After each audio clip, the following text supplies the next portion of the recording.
You're listening to the Media Man Dan podcast, your place for music, movies, news, reviews, and interviews. Welcome to the show. Get ready to rock. Let's rock! Fornicate your mind. Fornicate your mind. Fornicate your mind.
What's up, guys? Welcome to the Media Man Dan podcast. Today is a very sad day as we are commemorating Chester Bennington. But as I told this amazing band that I am about to interview, I get so much more humorous when there is depression around. So we are in for some super fucking fun times with the band Slanderus, coming from Southern California in a place called Ontario. That is not Canada. These guys do not play hockey as far as I know. What's up, guys? Welcome to the podcast.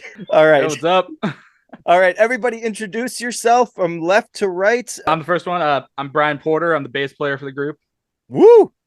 Yep. I'm Alan Alamio. I am the vocalist. Fantastic. I'm JJ, and I'm the drummer. Drummer? Hell yeah. He just leaves. Fuck this. I don't want to hear anymore. I'm Jason. I play guitar. Jason, JJ, Alamio, and I forgot Brian, right? Brian, yes. Brian, all right. Okay, and thank you guys for letting me know your instrumentation that you guys do as well as vocals. I was giving a huge compliment to Alamio right before this interview, as I said that he sounded like a mix of Bruce Dickinson of the incredible band Iron Maiden, I should say legendary band Iron Maiden, and Miles Kennedy of Alter Bridge, and which was created by Creed, who randomly just got back together. Like, what is going on in the world? Yeah. That's cool.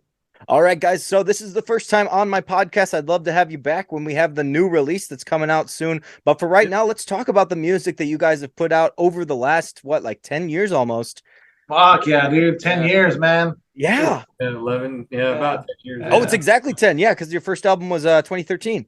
Yeah. Oh, my gosh. Oh, shit. It is exactly 10 years now. It's a whole decade. Nuts. No shit, Sherlock. I can remember the first album was, it's definitely, like you mentioned before, it's definitely been an evolution, I would say. Definitely been an evolution. Mm-hmm. And I would say I would go back and rewrite some stuff if I could, but it's part of history now. So it was just a learning experience. It was just, just trial and error. And my writing style is way different now. Way different. Back then, I don't know what the fuck I was doing, bro. I don't know what the fuck I was doing, man. Like, I think I just wanted to rhyme shit.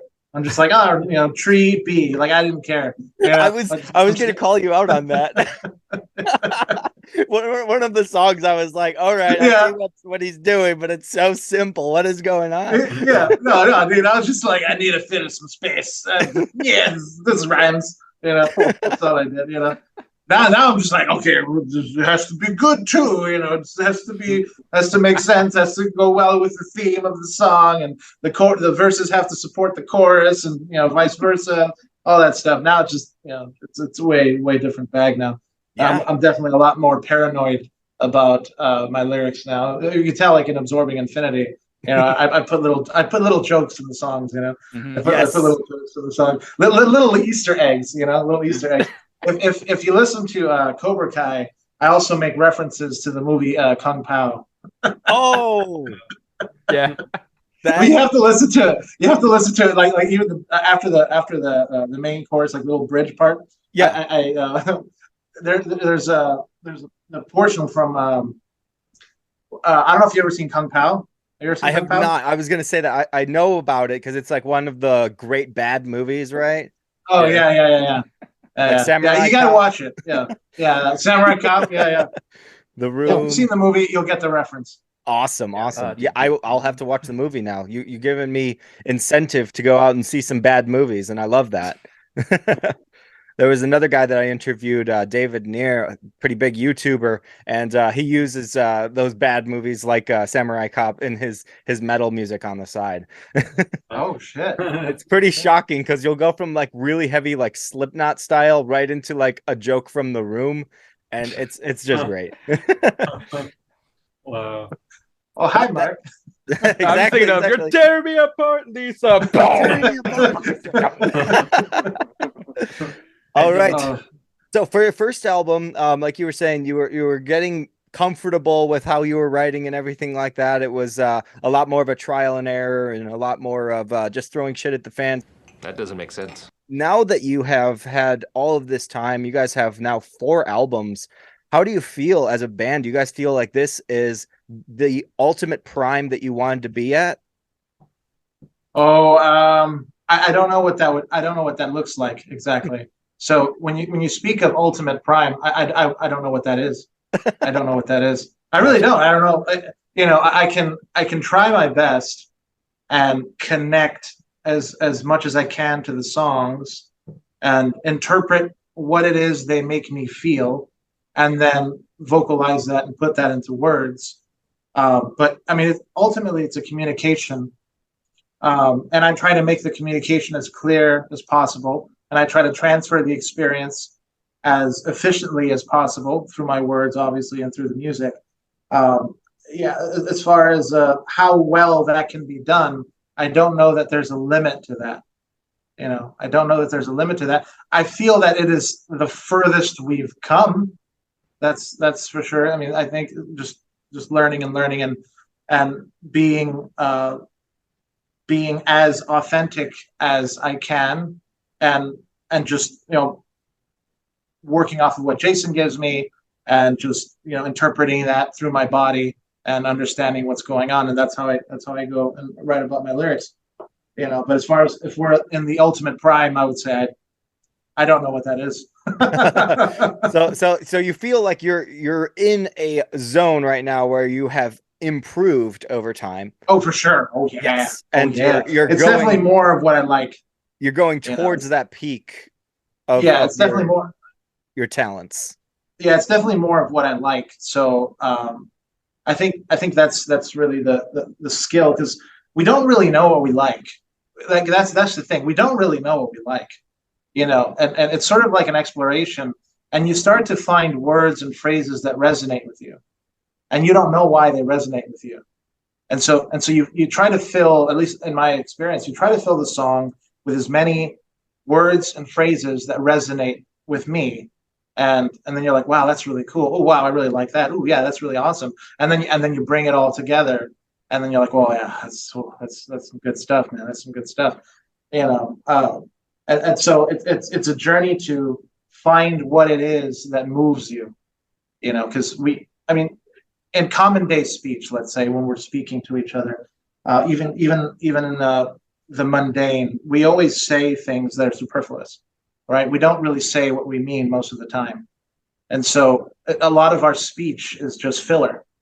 It's just filler. So with music, I'm trying to obviously filter out everything that I don't want to say and make my message as pure as possible. So every phrase, every word, spacing, emphasis, all those things have a purpose to communicate something. And so that's, I don't even know where I was going with this, but no, it's okay. That was deep and artistic. I liked that. That was a really. I was like, here comes the quick joke, and you were like, no, let's dive deep. Let's go deep, son. Oh yeah, yeah. Oh, dude, I go deep, bro. Yeah, all the time. All right, so yes, I don't fuck with no shallow shit, man. Come on. No, I'm happy. I'm happy that you have this kind of mentality, though, because some people do just write music that is catchy these days. They just want to get that hook that's going to bring people in and be like, "Oh yeah, you can sing along to the chorus," and really doesn't mean much. But yeah, I think the reason is because they're focused on reputation. So their goal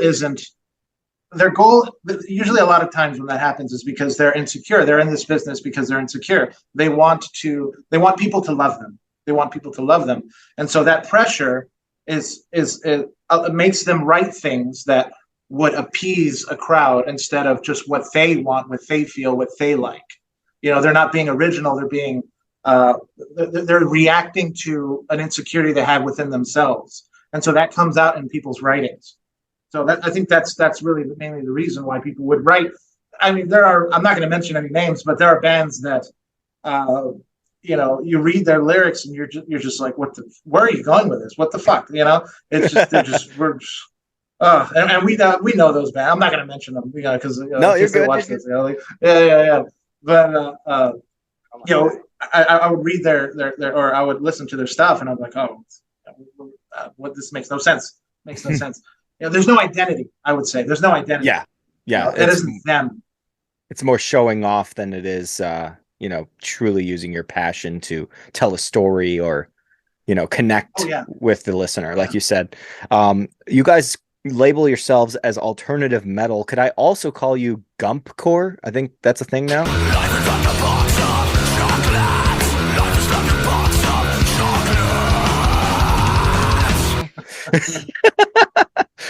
Sure. I was rocking out to that song. This is a very bad thing to say. I have finally seen Jaws for the first time, but I still have yet to see Forrest Gump. So I'm aware of the reference. I'm aware of the quotes. It is shocking. Bruh. I know. Damn. Canceled. That's all I gotta say about that. I'm gonna go to bed now. Thank you for tuning in to the Media Man Dan podcast. Brian, you're the bassist, correct? Yes, I am. I like to give limelight to everybody that's a bassist because, these days it seems like everybody in a band has the certain type of personality and the bassist gets pushed to the corner. So I like to bring you out of that. We're going to put you into the limelight. How long have you been playing? I've been playing for about, I always lose count now because I'm starting to get old. Let's see. I started about like early high school. So I'd say at least a good 10 to 12 years. Probably a little bit longer for guitar. But yeah, I've been playing for about 10 to 12 years, and I've been playing for Slanderus for a little over a year now. So awesome. And how did you get into the bass? Did you hear a song in your childhood and you were like, wow, this is a really cool bass line? It's kind of a hard thing because I've never actually thought about how I got into bass. Because generally what it is I started with guitar, and I think eventually I was like, oh, I think I was like in my local music shop or something. I saw like a bass for fairly cheap. I'm like, oh, that'd be cool. I can play that too and add a second instrument. So I picked it up and like kind of just learned. It was kind of just the whole, oh, you do everything you do on guitar, but you only play one note at a time instead of multiple notes or something. I don't think it wasn't until I got into college. And that's I was studying music in college, and I had a friend in that class who was a serious bassist.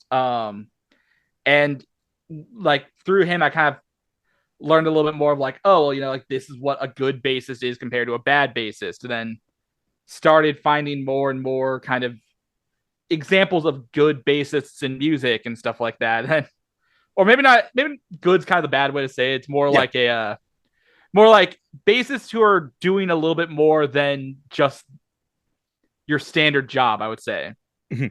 That'd be like your Geddy Lees, your Geezer Butlers, those kind of guys.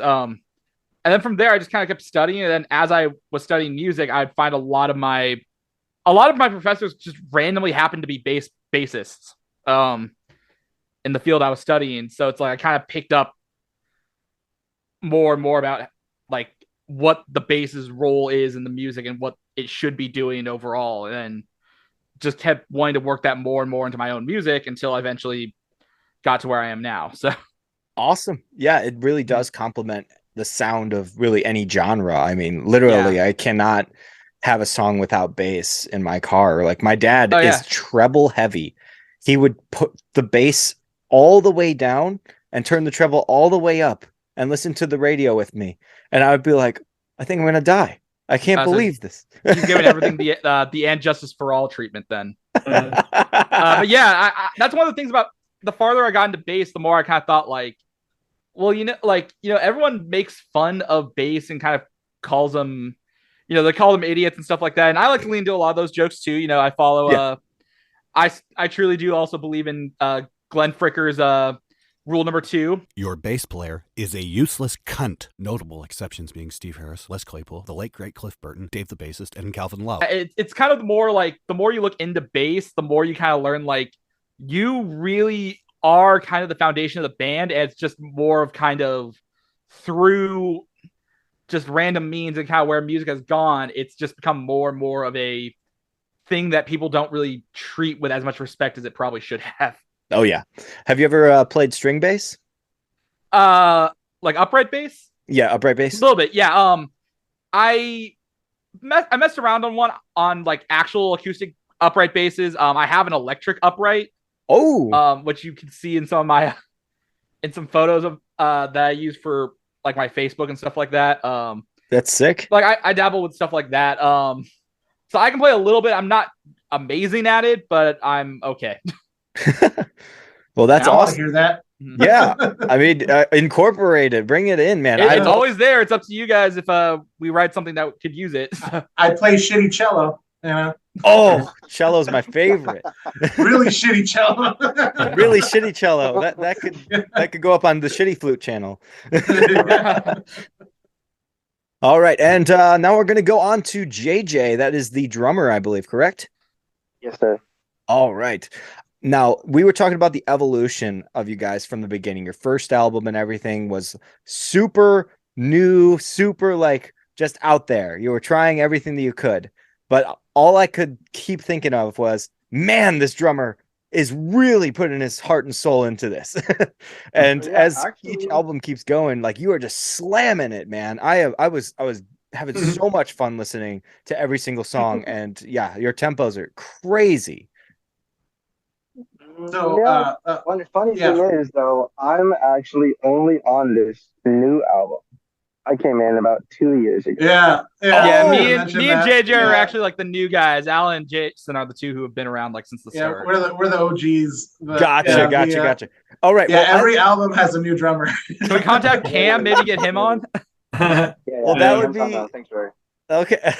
Then never mind. Everything I said is a lie. I'm completely full of shit. But the evolution within the last album was pretty good. Wait for it. Yeah, just like the last album was terrible. I'll be fine with it. No. This most recent album has the best production, and I always go for some great production. The the percussion line is amazing. Literally every single song just flows together. I also like I think it was the third album where you guys actually put like a ballad to start. And I was like, man, all they could do is like a ballad. And I'd be like, this is a damn good album. And then boom, the ballad starts. And I'm like, oh, you're reading my mind as I'm listening. And yeah, it's really good. But yeah, so you've been with them for about a year as well? Yeah, almost 3 years. 3 years. 3 years. Yeah. That's right. Yeah, you guys took some time between 3 and 4. COVID.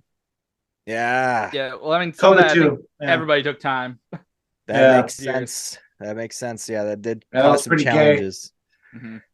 But you came up with some awesome songs in that time.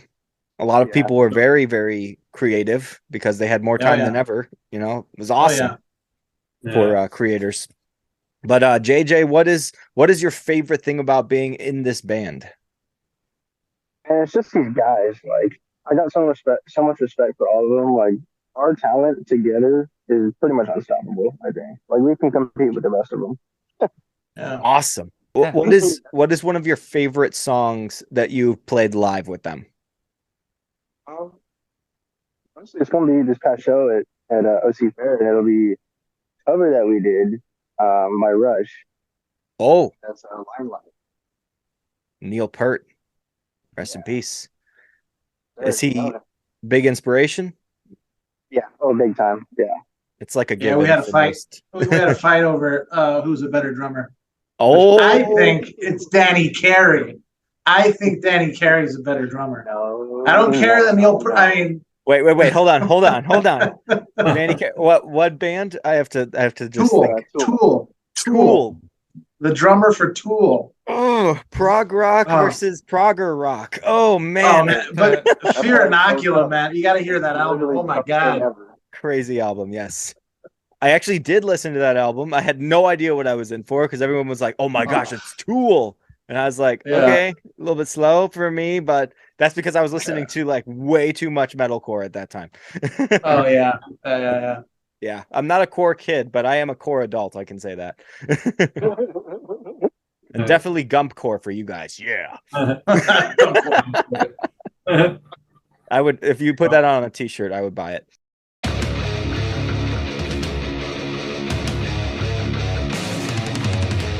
I have a picture of Socrates sitting on the bench with Gump. Life is like a box of chocolates. Oh yeah. That would be perfect.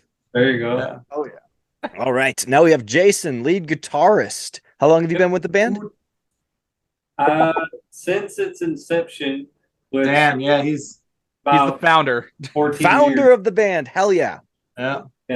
Okay. So, Then yeah, I'm over founder 14 years. question. How did Slanderus, the way that you guys spell it, come to mind for the band name?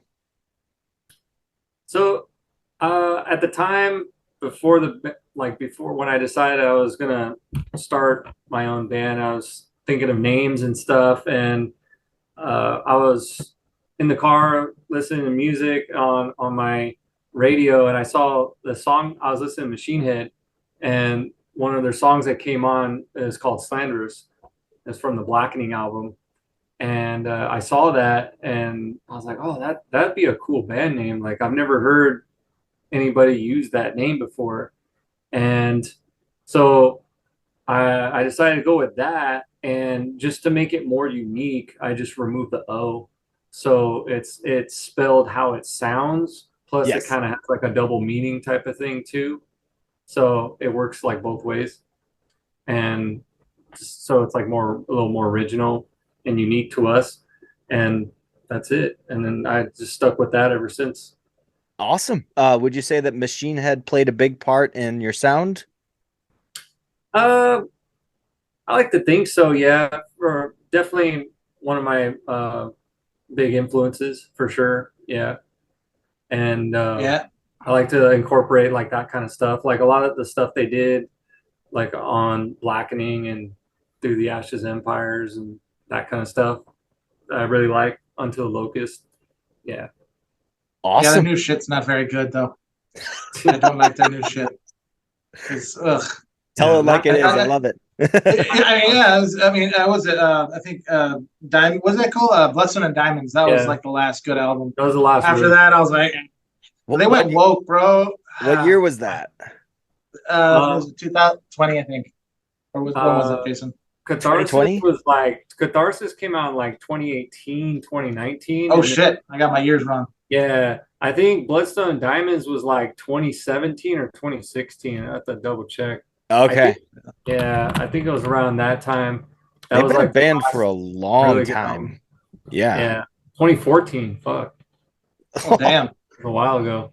I had to look Way it off. up. My God. Yeah. But yeah, Yeah. Yeah, it's crazy. I was sorry, I didn't mean to interrupt you. no, you're but good. You're good.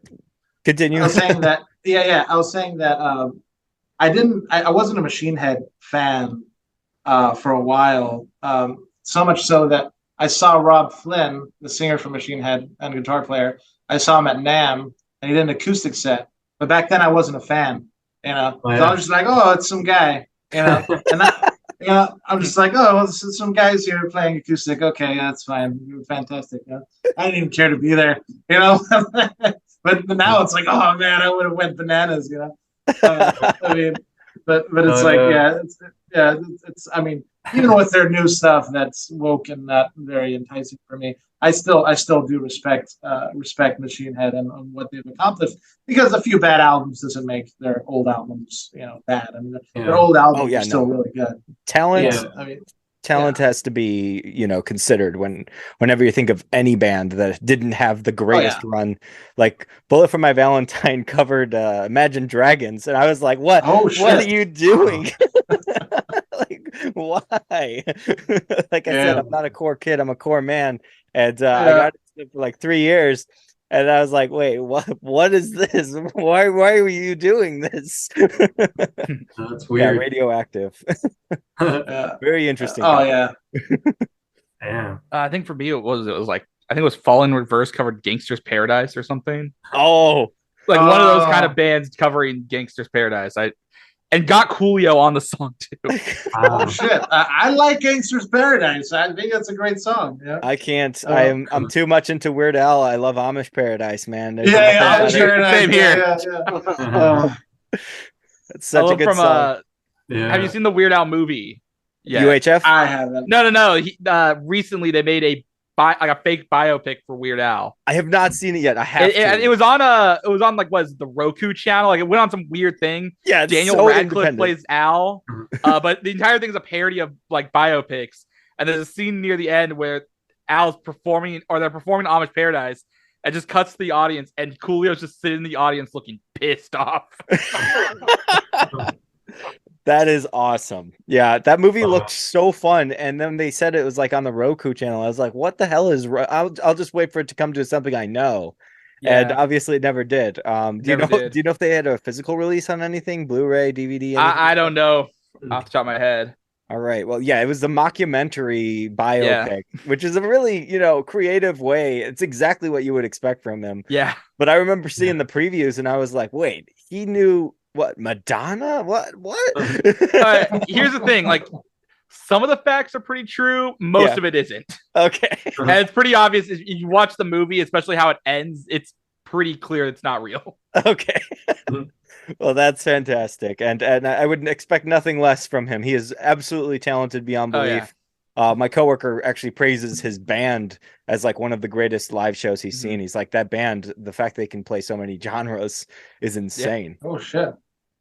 But speaking of Coolio, speaking of genres and everything, I heard some rapcore from you, and I want to know, where did that inspiration come from? Because I was like, what?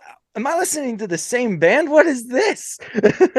You had some really cool lyrics that came out of nowhere. They were brutal. I'm pretty sure you're talking about The Hedonist. I think so, yeah. Yeah. I think The Hedonist is where I mean, that's probably the most rappy song. I would say, man, I as far as like why that came about, I would have to say just because the way Jason guitared it.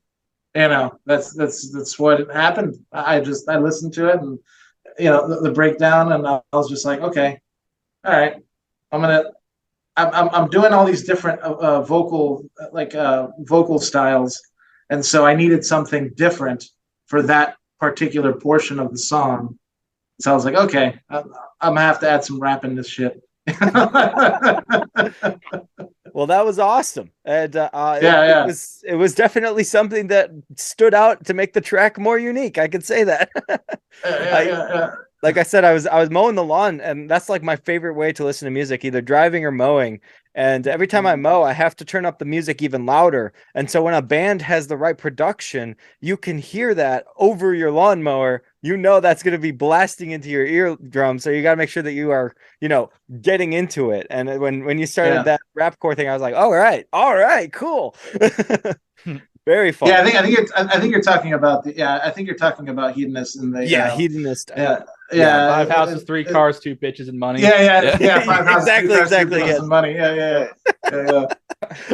What was that really super long song? Was that The Significance of Insignificance? I don't know. Might have been Clarity and Duality. Clarity and Duality. That or Absolution are like the long ones. So it was before the Hedonist. That's or even it, more or jarring. it could be Stand in Line. It could be Stand in Line. Yeah, that one's like 8+. Okay, Stand in Line. That's what it was. Yeah.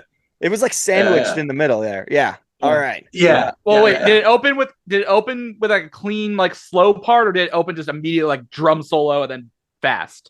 If you remember correctly. Don't remember, but I'm pretty sure I heard the chorus like 14 times, and I was like, "Wait, are we still on the same song, or did we switch to a different song?" Okay, yeah, it's probably Stand in Line then. Okay, I think Clarity only got like the chorus twice. For your mind. Yeah. Yep, that's it. That's the one. Yeah, that's it. That's the one. All right. As a band, as a whole, how do you guys feel about touring? Have you had some awesome experiences in different states? Do you want to go international? Anything of that sort? I would say we haven't done touring yet. Oh, we've just stayed local. Yeah, we've just stayed local. I think we're interested in touring. I think if we were to, I think right now we're seeking new management so that, whatever happens with that is gonna affect how we go about if we decide to do touring or not. Thing is, we all have jobs. We all have jobs. I'm at my job right now. So I'm at my job right now. I'm not working, obviously. Otherwise, you'd hear interruptions. People would be like, go do this, go do that. No, they're not doing that. So, so I'm at my job right now. But it would be tough because we'd have to work around, all our jobs. Luckily, none of us have, little pieces of shits running around, kids. So I see that you love children. That's fantastic. They're great. Yeah, they're great. They're portable, and you just take them anywhere. No, but in a band strategy, like a logistics mindset, you have to think about like how many people have to visit their families, and yes, of course, kids, and like tours that'll be like, oh, sorry guys, we're having a baby, we can't do anything. I literally just saw a rapper. He was supposed to be here back in like 2020, obviously COVID and everything, but then he didn't have a tour for the next year because he had a baby. And I was like, man, this is a long wait. I'm really hoping it's worth it. And it was, but you guys won't have any of that, like distance. You won't have that, not distance. What am I saying? Delay. There we go. You won't have delay. any, correct. Yeah. like, let's go. Absolutely. Sign me up. Let's get on the plane. Have you heard any bands that you would like to tour with currently? Let's see. That thought has never crossed my mind. Yeah, it's never crossed my mind. If Faith No More went on a tour, that would be dope. Faith No More? Yeah, I think we fit with. I just go ahead. I was just hearing the album Mr. Bungle, I think by the artist Mr. Bungle, and I think Faith No More, someone's in that. Yeah, the Faith No More singer. Crazy. That's all I can say. Sorry, continue. I was saying that it would be kind of cool to go to like to tour and at raves, just because the female to male ratio is way better at raves. We can't do that. Yeah, we can't do that. Yeah, we can. Yeah, We can't ever know. You just got to change your genre up a little bit. Get some synth pedals, Not to just infiltrate a rave and just say like, oh yeah, we're just like synth pop. Fuck it, just go in the parking lot, man. And then we just go and just like we just play our normal shit. And everybody's like, yeah. We'll just give out drugs. You guys are very heavy metal too. What is one of the big heavy metal bands that you would go to when you were younger? You're like, this is my band that I want to listen to. A heavy metal band that I would go to. Yeah, it doesn't have to be the big four. Okay. Definitely one of the big four. But I would definitely. I mean, I love Amon Amarth. Amon Amarth's really good. They're so brutal, though. Oh my gosh, their bass, not bass line. Their guitar lines are just so cool. They're so cool. Yeah. I like that thing where everyone gets on the floor and like rows to like I think it's put your back into the oar. The song put your back into the oar, and so everyone gets on the floor and they're like row, you know, and then, you know, no one has a. I mean, I'm thinking of bringing a stick next time or something because everyone's just using their hands, like, with nothing in there, you know. Do you know if have they toured with Sabaton? That would probably be the most historical event. Possibly. I know I've seen them do that at Sabaton shows too. Yeah, they're like Sabaton's big fan favorite song is Swedish Pagans. Oh shit. About Vikings. So it's like nice. It's perfect. Everything's Scandinavian. I think Amon Amarth is what, Sweden as well? I think so. Something like that. Yeah, Sweden. Oh yeah, they're Norwegian. Swedish, or Norwegian. Norwegian. Somewhere around a very white race over there. Very melodic. Yeah. They bring the melodies like you can't believe it. I'm like, wow, holy shit. Oh yeah. But a band I'm wearing right now currently is Envision. They had two bands open, or actually they were the opener. Two bands were on tour with them. I have them literally on my wrist right now, and I forgot the name. Awaken the Giant is one that I would highly recommend for you guys. Also, Silver Tongue. These guys are like, I'd say Mudvayne meets Drowning Pool. Yeah. It's okay. Pretty good mix. And really cool dudes and easy to talk to. And they were super happy to talk to me. We had like 6 or 7 people in the crowd, and we still had a kick-ass night. It was a good time. Oh, nice. Nice. But that's not their popularity or anything like that. That was a weekday show, you know. This is not like, oh my god, I have to go see somebody on a Wednesday night in the middle of the work week. Yeah, no. Oh yeah. But they were super fun. Yeah, I would highly recommend looking for bands like that just have that kind of spirit, that whole old school rock and roll heavy metal spirit, because I think that really fits your style, and I really fuck with that. I think that's the kind of style that I probably should go away from the core kids and try to give that some more love again. I have Black Sabbath, like their greatest hits, and I have not heard the entire album yet, and that's sad. Oh shit! Yeah, I know. I love listening to full albums, man. Like, I'm not like a listen to one song kind of guy. I like to listen to like the whole album. Yeah. I'm not a playlist, great playlist guy or greatest hits guy. It's like a full album and then the next full album type of deal. Yeah. Sometimes I'm a greatest hits guy. Sometimes, you know. Sometimes. But like when it's a band I like Avenged Sevenfold, when they came out with a new album. They're so cool. That cosmic one, I think what it's called. I forgot what it's. Yeah, Cosmic. Yeah, Life is But a Dream. Yeah, I listened to the whole thing. And I was like twice. I was like, it was weird. I didn't know how to make up my mind on that one, because it was just like weird. They were really like stretching what they usually do, you know. Yeah. Oh, there you go. Hell yeah, bro. There you go. Yeah. Yeah, it's like they started getting like pretty progressive on the last album, and this one it's like, okay, we're just gonna go super progressive and like throw everything out the window and just like So like the whole time I was like, damn, do I like this? I don't know if I like this, you know? Like I was like, I don't know if I like this. I was just indecisive, but I had to keep listening to it. I had to keep listening to it, you know. I think Cosmic is one of my favorite songs. I think one of my favorite songs, I love Cosmic as well. I think that that one where it's like swing jazzy at the end, it's like really cool, like that big band style. Yeah. I did not expect that from Matt. There's like I think was it the last 3 songs? It's like a letter in parentheses. G-O-D, like that. G-O-D, yeah. I like the O one. That one's really cool too. It's like Daft Punk. Like it's so crazy. I'm like, what do you guys? I mean, respect, you know? Yeah.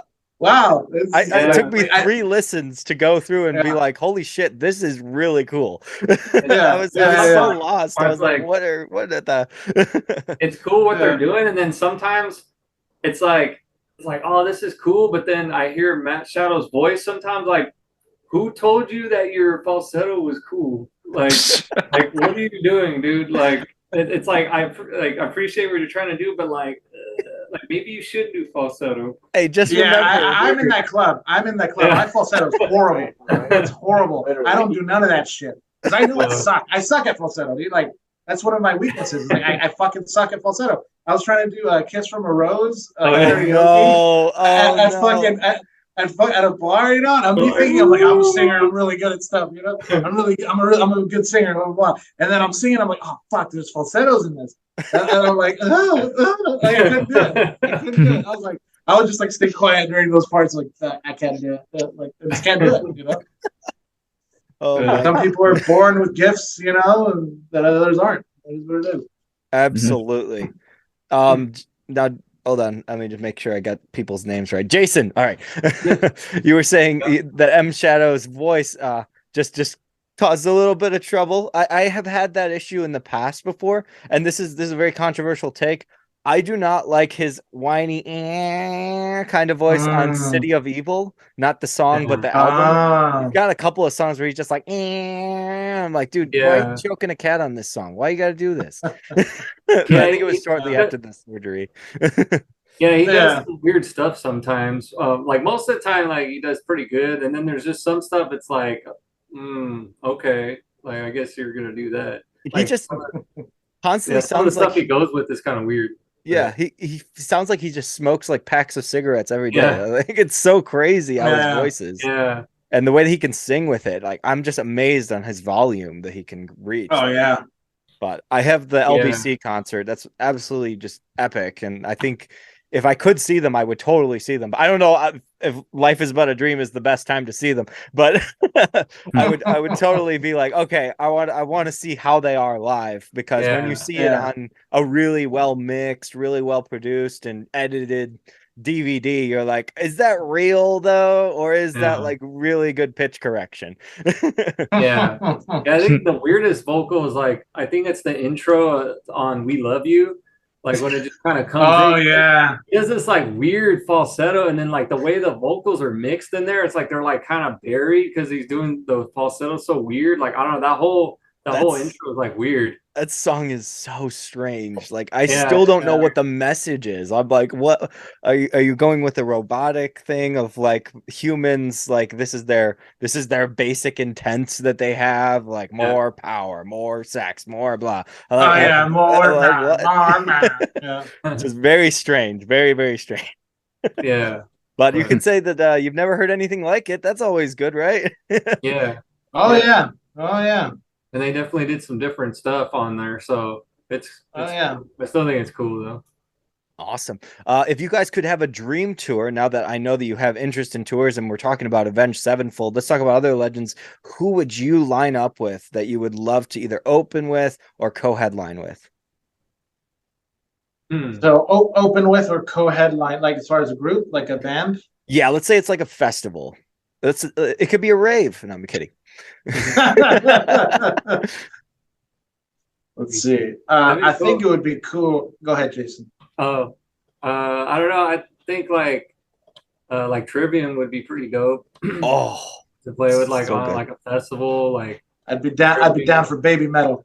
Yeah. Good mix. They're so cute. They are so cute. That's so true. Yeah. You'd be a big fat guy in the middle. I wear a skirt. I don't give a fuck. Oh, dude, that'd be like a baby. Was it Lady Baby? I think. Lady Baby. Yeah, they were like kind of like similar to Baby. It's basically Baby Metal, but then there's also like a big burly bearded guy, but he dresses as the same way as the girls and stuff. He does like the death metal screams. Something like that. Oh, speaking of death metal and adorable girls, have you guys heard of the band Hanabi? No. Hanabie. They have it in, I think, Japanese or whatever they're from.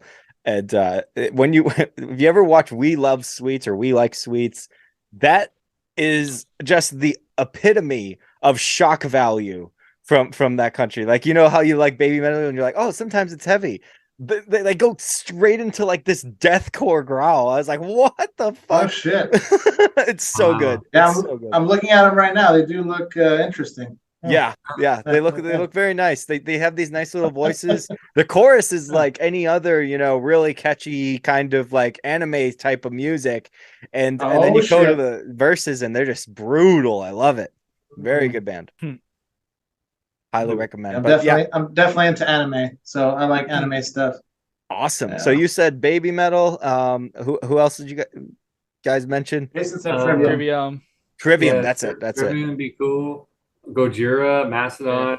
Oh yeah. I've always I would technically say, I would because talking about baby metal, they're currently touring with Death Clock. It's like I would kind of love to play with Death Clock, but better yet, I would actually prefer to play with kind of their spin-off group, Brendan Small's Galacticon.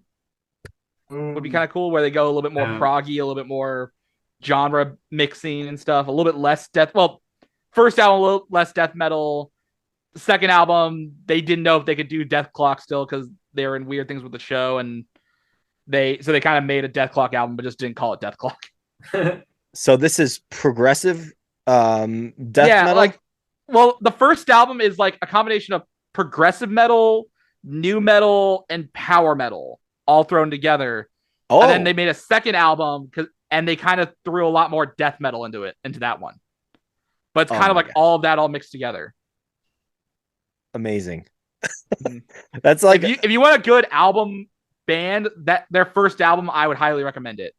Okay. All right. I'm gonna have to when I'm editing this, make sure that you listen to that album, Dan, or like figure out a reaction to it.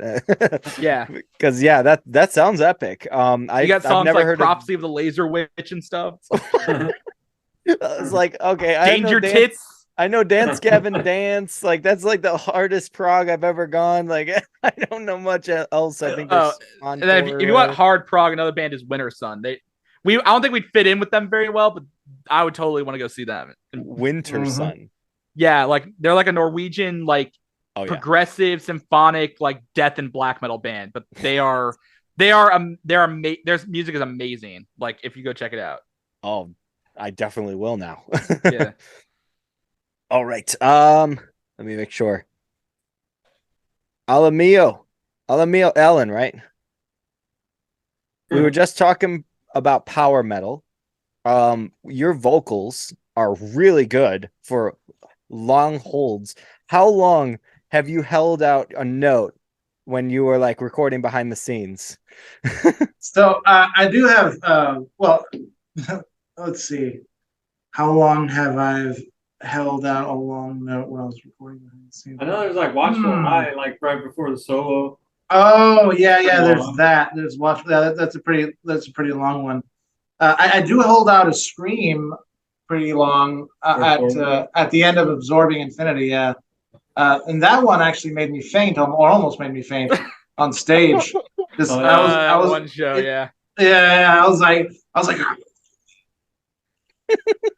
Although I will say in his defense, that was a show we were playing in Southern California midday during in July. So it was like 105 outside. It was hot. Yeah, and I was holding the note and it's just like holding. And then I started like seeing black spots and like I've started to lose consciousness. I'm like, I should stop this.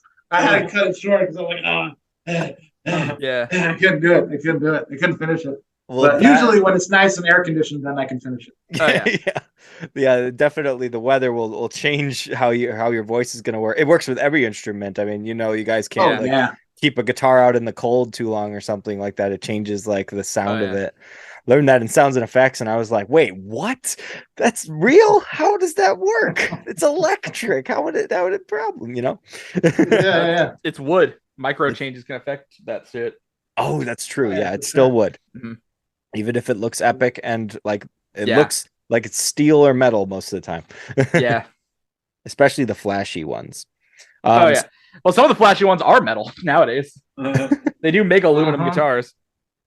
So speaking of Absorbing Infinity, I think before we started the interview, we talked about Cobra Kai, or did you actually say it during the interview? I don't know. I don't know. I don't remember. I might have said it during the interview. No. It was. You're right. It was during. Okay. About the Kung Fury stuff. Yeah. Yes. With the bad movie. Kung Pao, not Kung Fury. Yeah. Yes. Do you watch Cobra Kai? Any of you guys? I've seen the first season. First season. Jason, the first season. All right. For the people, Jason's seen like all of them. Yeah. For the people that have seen it, what do you think his reaction is going to be to that balcony? To the balcony. Yeah. Second season, last episode. That's where I'm out. Yeah, because I only saw the first season. Okay. Yeah. It's pretty crazy. It's the most brutal thing I've seen from teenagers. Yeah. Yeah.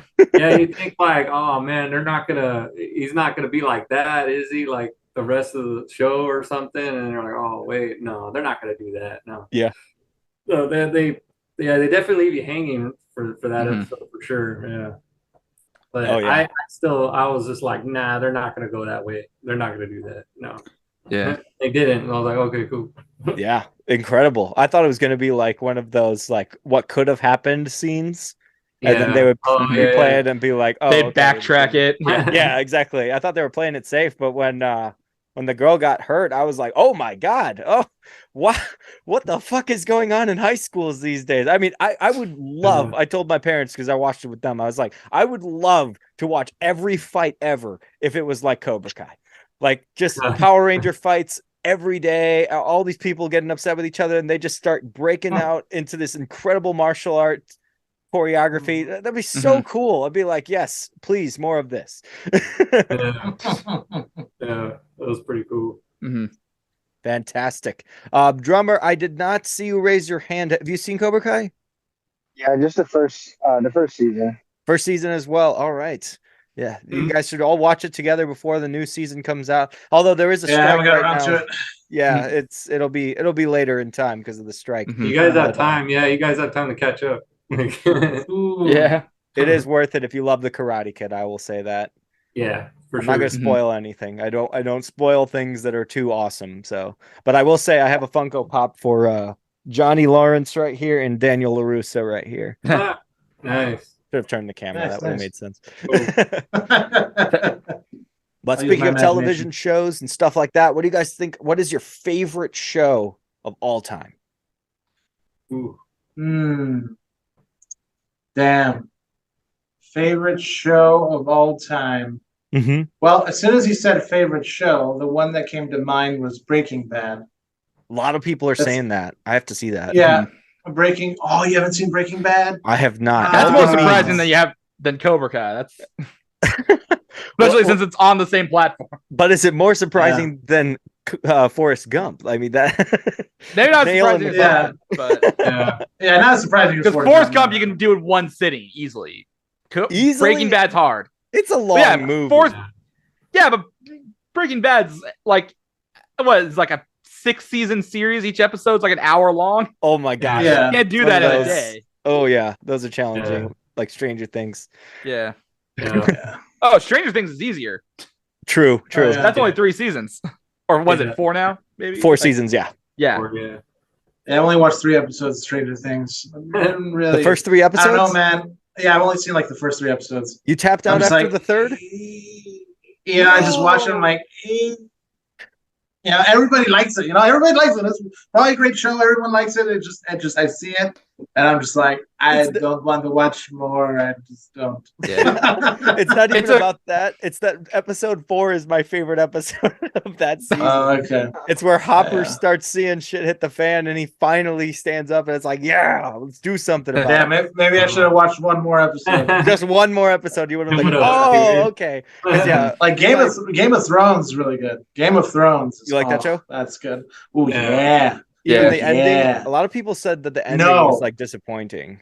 So I've heard so- that too, so and from what I Yeah. understand, yeah, it's pretty disappointing. my sentiments on that is watch the first 5 seasons and then use your imagination right after. It'll be a better ending than whatever they did. So, It'll be a better ending. It'll be a much better ending to just use your imagination and just envision whatever ending you'd like. That's going to be a better ending. so buy the collection of season 1 through 5, and then Yeah. never And watch then- the and then show just- after that. Exactly. Just make it up. Yeah. Just make it up after that. All right. So Boy, you'd say Breaking Bad and Game of Thrones would probably be some of your favorite shows? I would say so. Yeah, at least for me. All Definitely right. top 2. Yeah. Brian, how about you? So I luckily I got a chance to think about this. I was gonna say Breaking Bad, but the more I thought, I came up with some other stuff too. Definitely for me, one of my favorites is Twin Peaks. Twin Peaks. Heard of it. Yeah, it's one of those series where it's like I'm surprised so many people nowadays have like never watched it or anything like that. I can kind of get it, but some of it is like it's one of those series once you watch it, you'll start seeing it referenced in like so many other things. Oh, Like I've seen it referenced in anime before. Wow. Okay. It's weird. Is that the effect that it's had on you? Maybe it's like a psychological thing. Maybe they're not actually maybe saying that. it. I personally, I think if you're looking for if you're looking for a like a really solid supernatural mystery series, Mhm. it's really good. There is a lot of like artistic stuff. Because it was made by if you know the director David Lynch, he's the guy who made it, basically. So it's like really weird abstract horror. Okay. Which the one thing I will say is there's kind of multiple endings of it, because it was like original series ended, then he got a chance to make like a TV movie for that kind of ended the series, and then like I think it was like 2013 they did a reunion season where they like actually continued the story onward. Oh. So it's like, and then he got another ending. The thing is, all the endings for each one end in really weird, vague things that people are still debating about what they actually mean. That's good though. It keeps the audience talking. You know, that's something that keeps in your head. Yeah, but it is like it's one of those series where like after watching it, like I was just like, this is like peak, like interesting TV. It's exactly what I like, where it's kind of right in the middle between being something that like the average person could really like and like kind of very poppy and stuff, like contemporary and stuff, but also very weird and very artistic. Like like a weird artist got a chance to make something and it somehow got popular. I mean, the strangest movie that came out, I think, this year was Beau is Afraid. So if you watch that, maybe your show won't look so crazy. But that sounds fun. I would probably enjoy that. I've been getting into horror movies. Again, I would say if you like Stranger Things, you'd probably like Twin Peaks, because I'm actually surprised the last season of Stranger Things, the way it was building, I'm surprised they didn't have it end in a reference to Twin Peaks. Maybe they will. I thought it was going to do a callback to it. Yeah, that would be amazing. It would have, if they were going to do it, the last episode would have ended a certain way. It would have ended, I think, similarly to how the original run of Twin Peaks ended, but it didn't. So it's it'd be too hard to, I think it'd be too hard to set up. What if they backtrack? What if that last episode was an illusion? What if it's a dream? And then it could be. It's did they wake up in Twin Peaks? That's another thing too. Like I'm trying to remember, where is Stranger Things like supposed to be located in? Like Indiana. Okay, yeah, never mind. I was gonna say, because Twin Peaks is located in like Washington.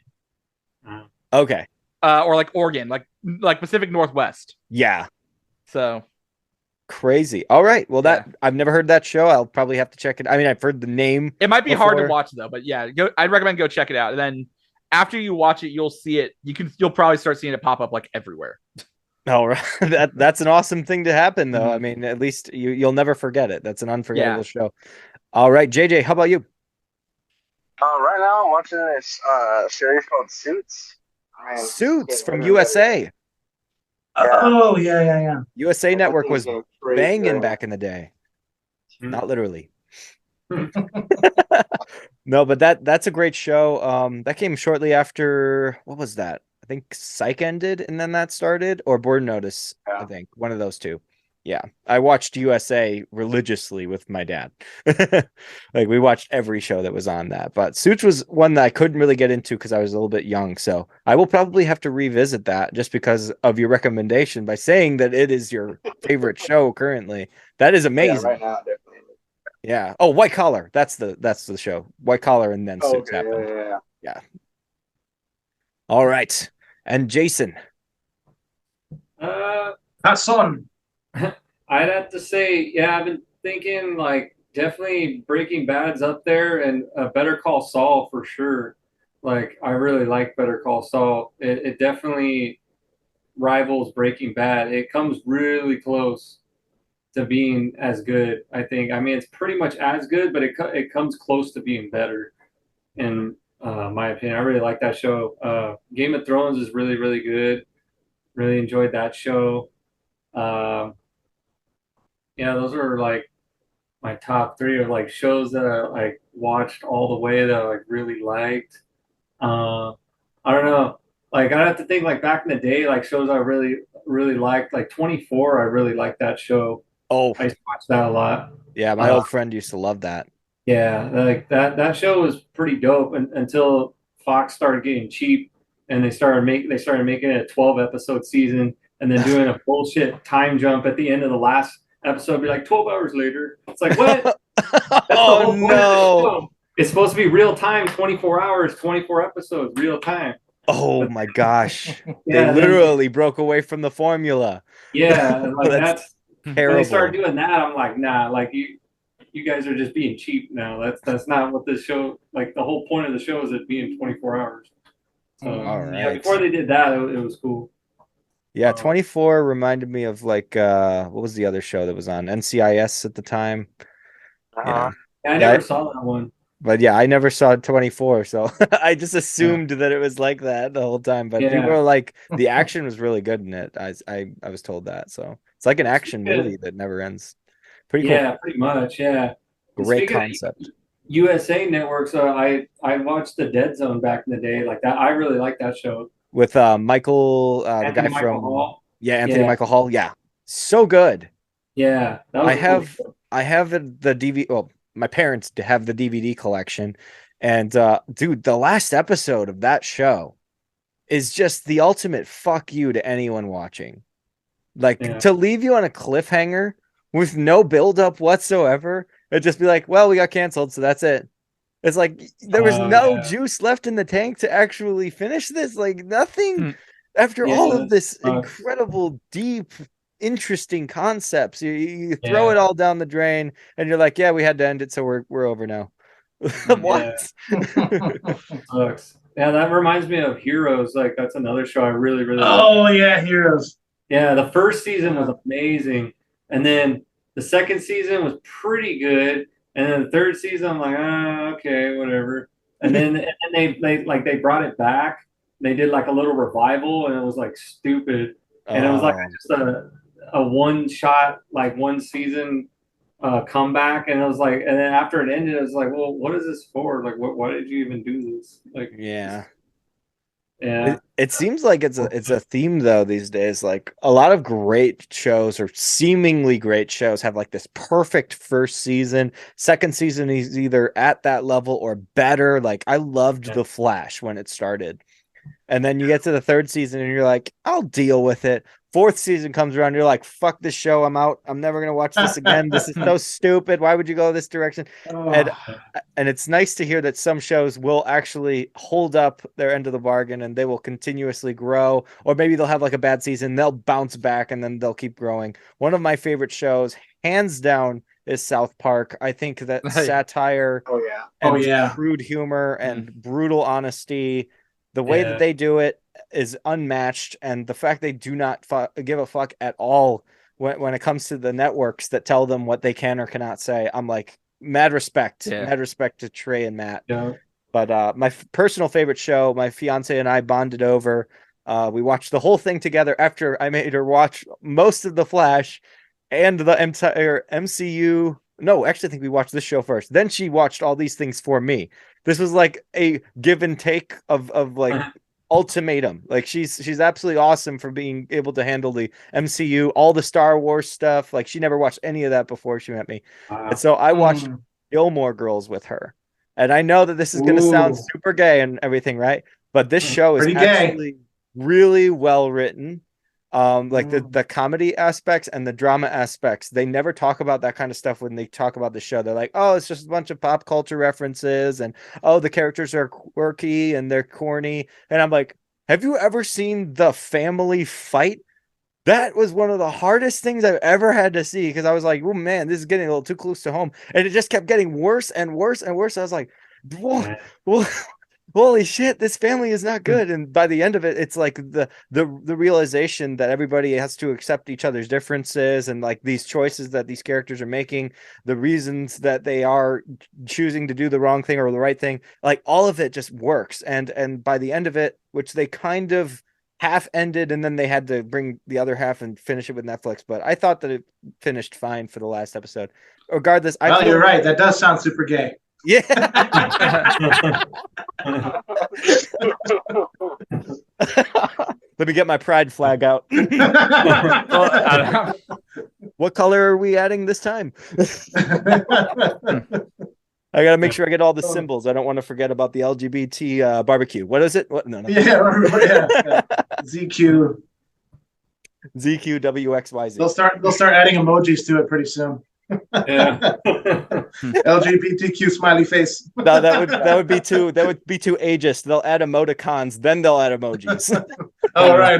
Yeah. But thanks, guys, for talking with me for this amount of time. I want to ask before we go, the best way to support you guys as a band for your future, is that merchandise or is that streaming your music? Should we buy physical copies of your CDs? What would you like? I would say the best way is check out our merch and stuff, like our Bandcamp site. Like we have like our merch up on there, and you can buy the digital downloads of the albums on there. And we have CDs if there's people who are still into CDs, and we got those too. And then you can find all our links and everything through our website, and then check us out Spotify, YouTube, and we're working on a new single, and we're going to be recording that next month, and hopefully that'll be out soon, accompanied with a new music video. So yes, I'm looking forward to that. I'm really looking forward to that. So yeah, I'm working on that right now. Perfect. All right, and before I go, do you guys have any questions for me? And do you want to set up another interview? Because I feel like this is a first date, right? Like you're all nervous and stuff, but no, I'm kidding. We were totally breaking the ice instantly. That was the best kind of conversation. Oh, right now we're just foreplaying. We're not getting into this. Yeah. All we'll right. get to the fucking later. It's because I brought up Gilmore Girls, right? It's because I brought up Gilmore Girls. Yeah. Now we're doing this foreplay. Yeah, it aroused me. Oh, your cable's not working. Oh, that's so sad. Oh no. Sorry. Keep talking about the gay show. Oh. All right.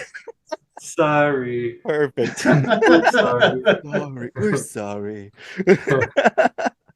All right, guys. Thanks again for joining me. And when that new single drops, let me know. I'll try to react to that ahead of time, get it out on the same day. Make the hype, keep it growing. And I will tell my audience about you guys forever and ever because you're so awesome. You're so honest about everything. And I really appreciate down to earth people. And you guys are absolutely keeping it real 100%, like you said, with your music as well. And everybody that hasn't heard their music, get ready to get your ass kicked by some awesome heavy metal in the modern age. These guys bring it every single time. Just make sure that you can listen to it for long periods of time when the song is 8 minutes. I mean, actually, test yourself out. If you can make it through Master of Puppets, you'll be fine. All right. Thanks, guys, again. And I hope that all of you guys have an awesome day and stay safe out there. Peace. All right. Thank you for tuning in to the Media Man Dan podcast. If you enjoyed this episode, feel free to like and subscribe. Thanks for listening, have an awesome day, and stay safe out there. Peace.